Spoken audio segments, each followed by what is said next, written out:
Mas afinal de contas, o que Eliú destaca no seu primeiro discurso? E para Eliú, qual é o verdadeiro problema acerca do silêncio de Deus? E você é capaz de citar pelo menos duas características do caráter justo de Deus? E o nosso comentarista, ao observar Eliú, ele faz duas considerações. Você também sabe quais são essas considerações? E a respeito deste efeito pedagógico do sofrimento, você poderia me falar alguma coisa também? Se essas questões lhe causaram alguma indagação, você ficou curioso, fica conosco, que após a vinheta nós vamos abordar esses assuntos. Mas antes, não esquece, aqui abaixo, na descrição desse vídeo, nós temos o nosso quiz. O nosso quiz nada mais é do que um questionário de 10 perguntas elaborado pelo nosso amigo presbítero Lailton Alves, no qual você vai poder verificar como está o seu conhecimento acerca deste tema da aula de hoje. Então, dados os avisos, roda a vinheta.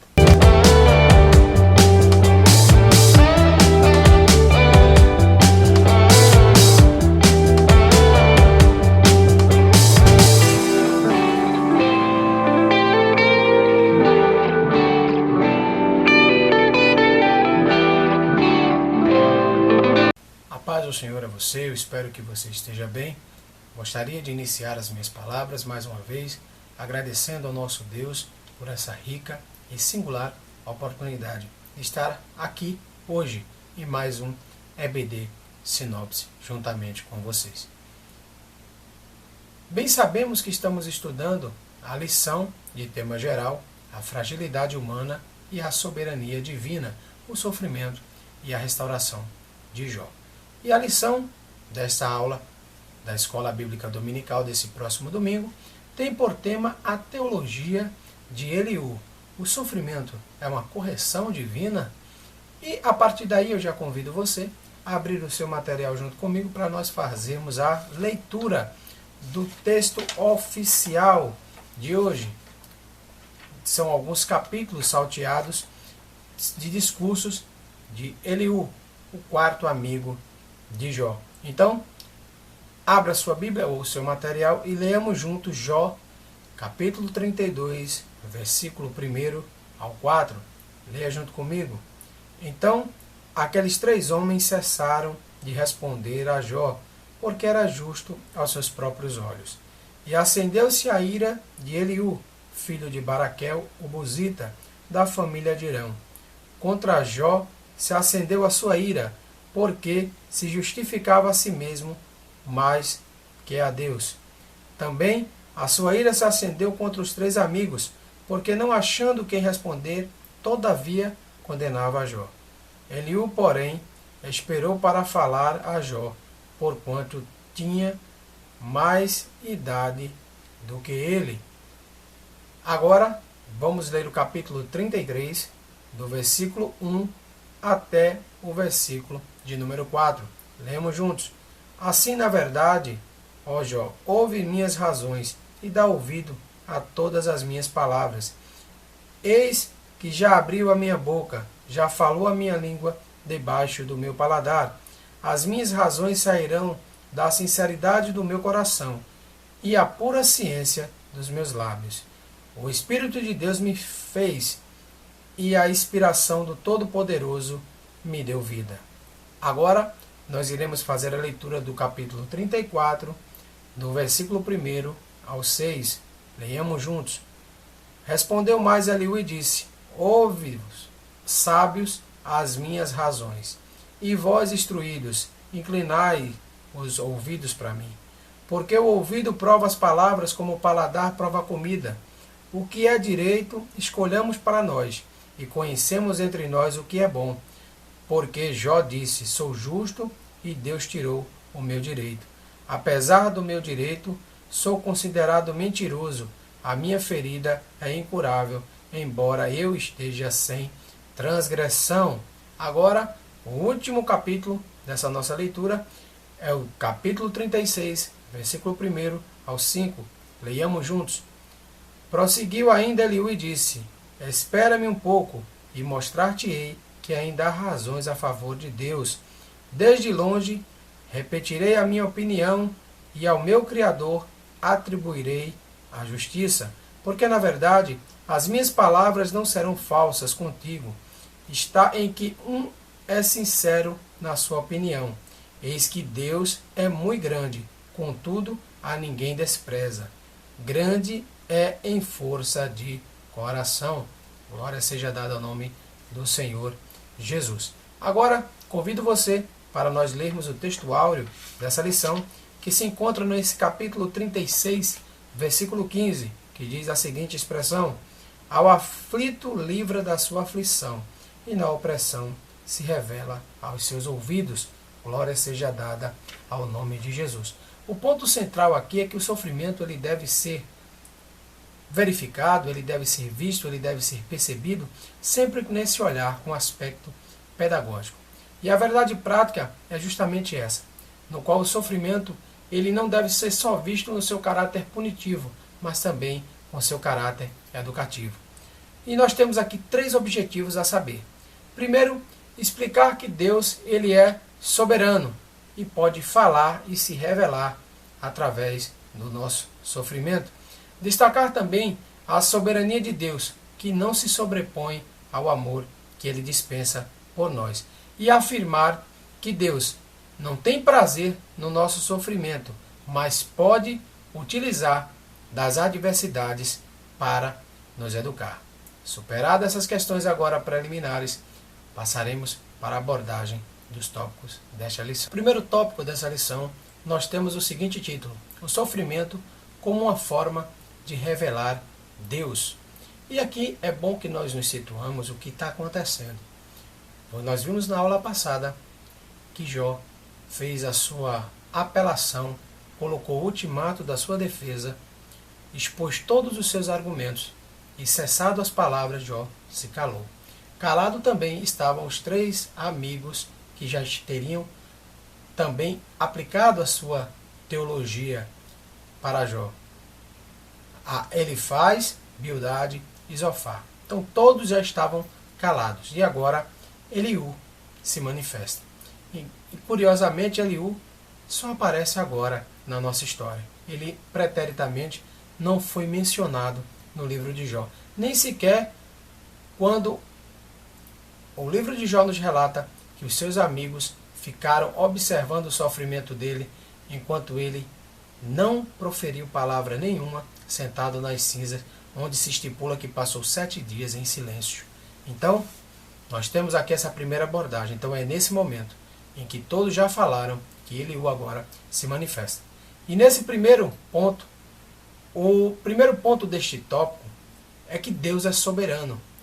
Então, essa queixa de Jó para Eliú é infundada, porque Jó se queixa de Deus não ter respondido a ele.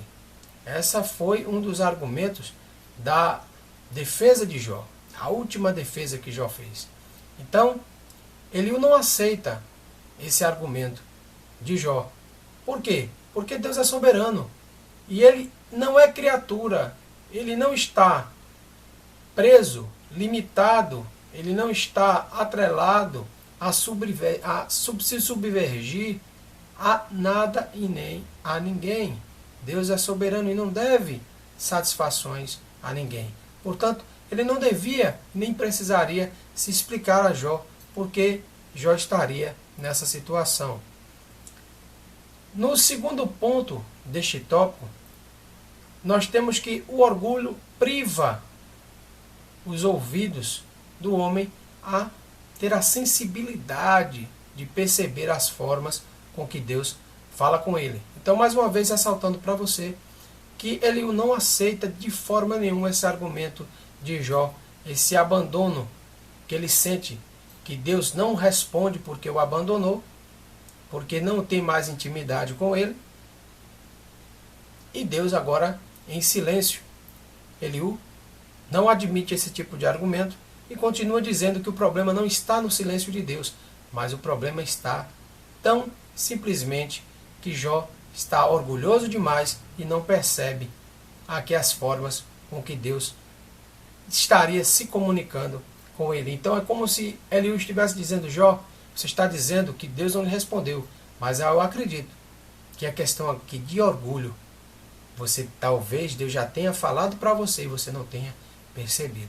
Então, adiante nós vamos ver que dentro desse sofrimento, o que Deus traz para a vida do homem é que o sofrimento pode nos revelar de Deus a sua vontade e o aperfeiçoamento de Deus na nossa vida, livrando a nós da soberba. Imagine que tantos homens hoje conseguem ser soberbos ainda com o advento do sofrimento.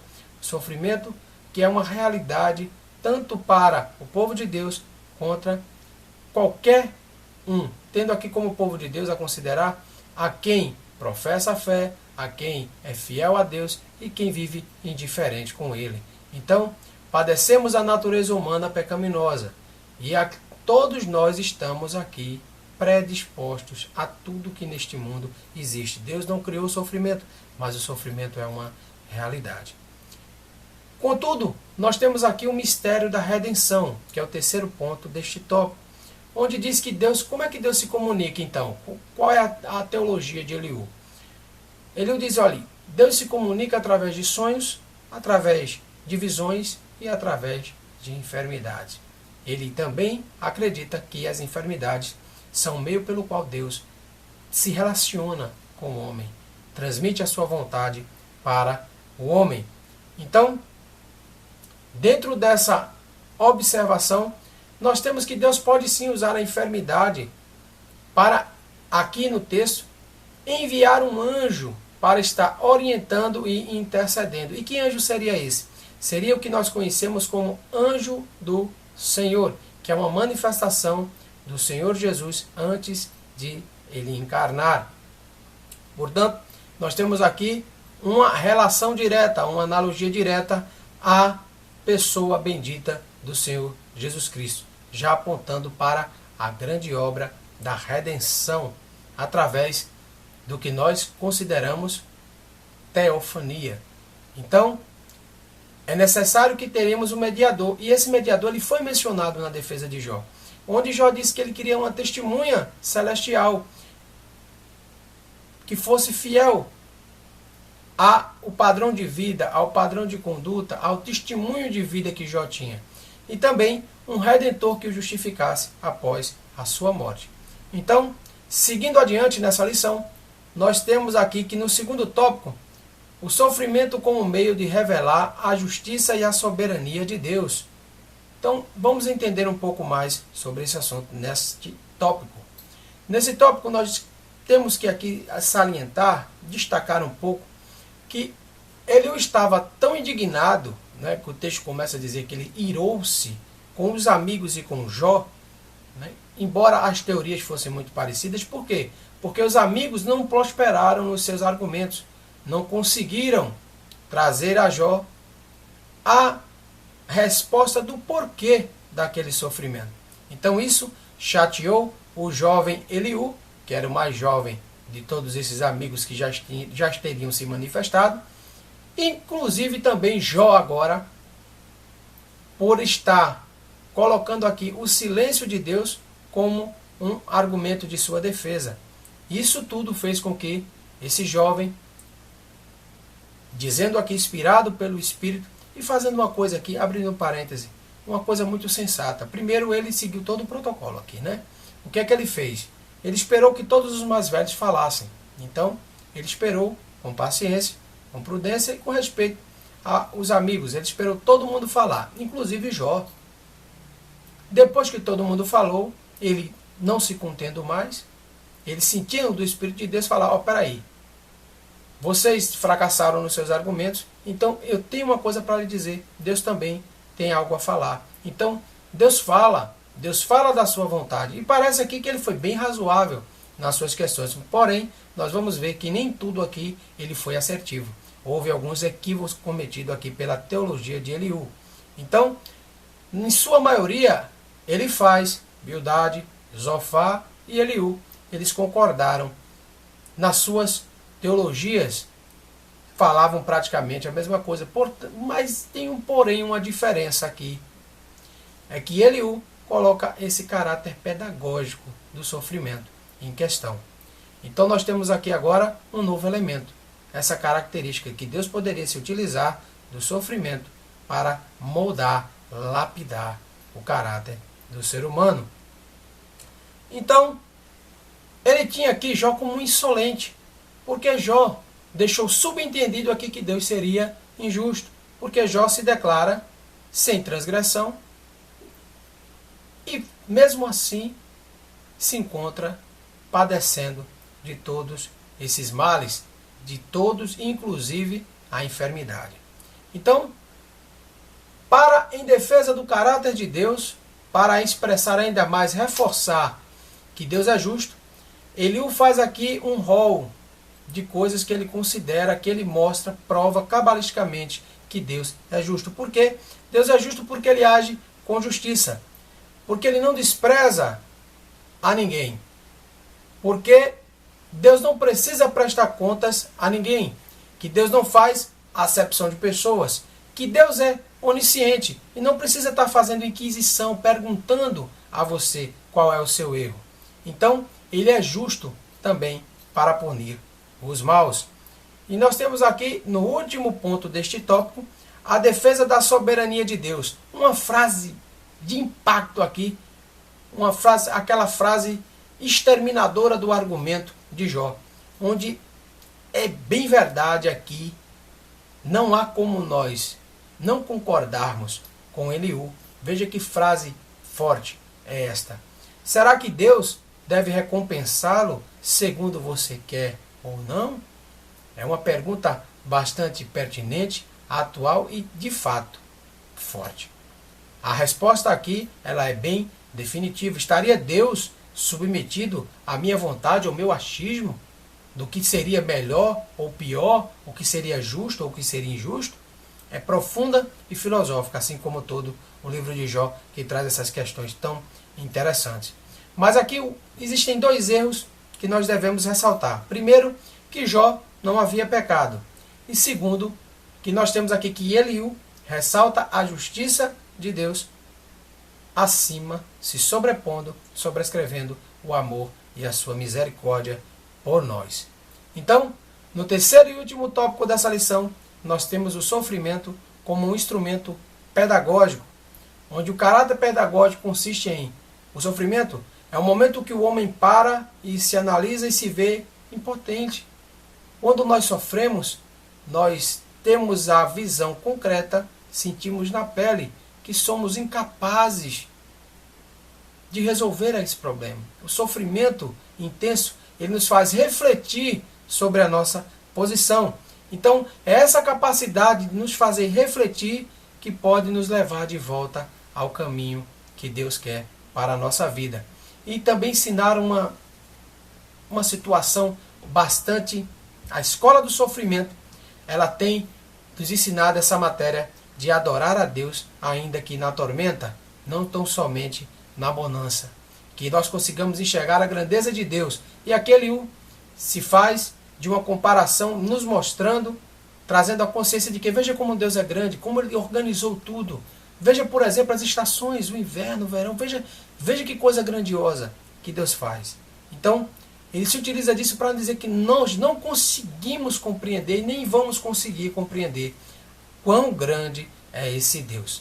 E como Paulo, já bem disse, Paulo nos admoestou, nos advertiu que nós devemos estar preparados para viver no muito, para viver no pouco, para viver abastado, para viver na falta.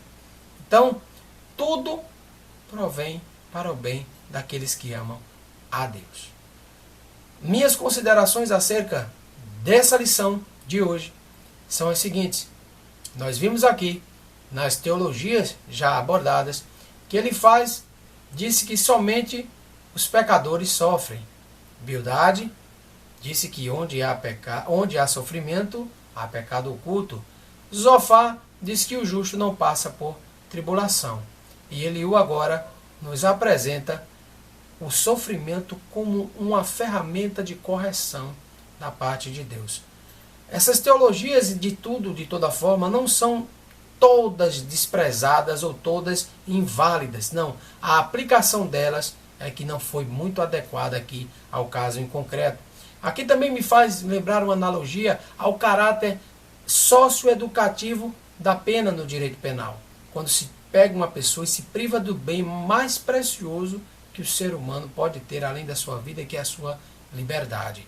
Quando se pega uma pessoa que comete um delito no qual culmina em reclusão ou detenção, onde ele vai cumprir aquela pena, não é tão somente punitiva, mas também educativa. Era para ser educativa. Nós sabemos que na realidade é uma escola para que ele aprenda a cometer outros delitos e até se associe a delitos ainda mais pesados. Mas a verdade, a filosofia do direito, ela é socioeducativa.